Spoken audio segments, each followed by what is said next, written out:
Mombasa, a melting pot for many different cultures and religions. Many of its residents practice Islam, which is the reason for the close to 300 mosques in this county.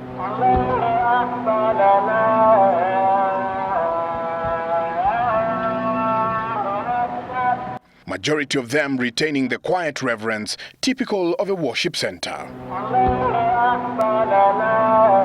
But then there is one mosque that has been in the headlines for all the wrong reasons. Masjid Musa Mosque.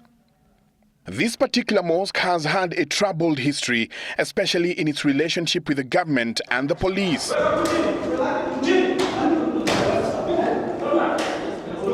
Worshippers linked to the mosque have on several occasions engaged the police in violent protests. How could you hide a gun there? Clerics linked to the mosque have also rubbed the establishment the wrong way, and at least 2 of them have been killed in controversial circumstances, provoking more violence from their supporters. It is this dogged history that we sought to understand in our recent visit to the mosque.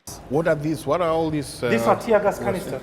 And no one else was better placed to give us a guided tour than one of the clerics accused of being part of the extremist preachers blamed for spreading virulent streak of radical Islam among young Muslims. Sheikh Abubakar Sharif, better known as Makaburi to his followers. The mosque was reportedly built with the help of the family of former Mombasa Mayor Ali Taib. Wale mashallah hujenga misikiti kila mahali, lakini kwa nia nzuri ya dini. Wakijenga msikiti, wanaachia wenyeji waendeshe msikiti wao.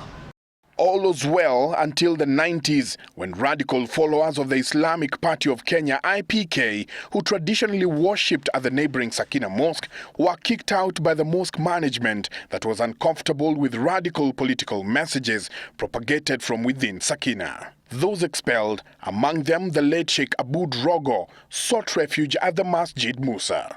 Sasa wale waliouchukua msikiti ule kwa malengo yao sasa wanakwenda kinyume na ile nia safi ya familia hii. Muslim clerics further allege Rogo and his group schemed the ouster of the Masjid Musa Management Committee. Gradually, the Al-Shabaab militia, known to favor radical Islam, gained a foothold in the mosque by funding the clerics to preach pro-jihad messages. You see, the youth, they have a liking for certain things. And youth are very vulnerable. These are people who are growing, some of them adolescents. These are people who do not fully understand maybe religion.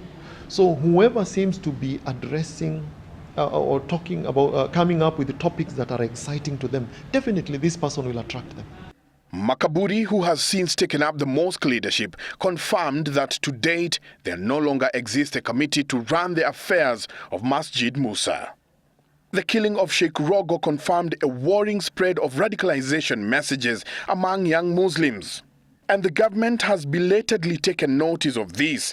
Last year, Interior Cabinet Secretary Joseph Olelenku summoned the mosque management to a meeting and reportedly warned them the jihadist sermons had to stop. But not everybody was keen to heed the warning.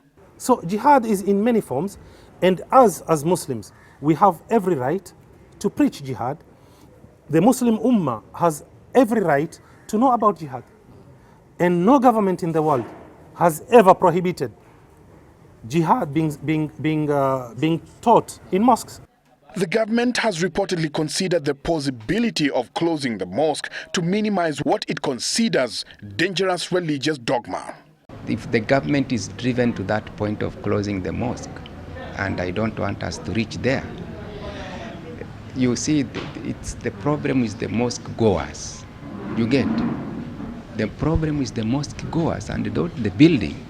For now, all eyes are on the government and the Muslim clerics across the country, hoping that an amicable solution will be found to end the drama that have bedeviled the mosque. Michael Njenga, Citizen TV, Mombasa County.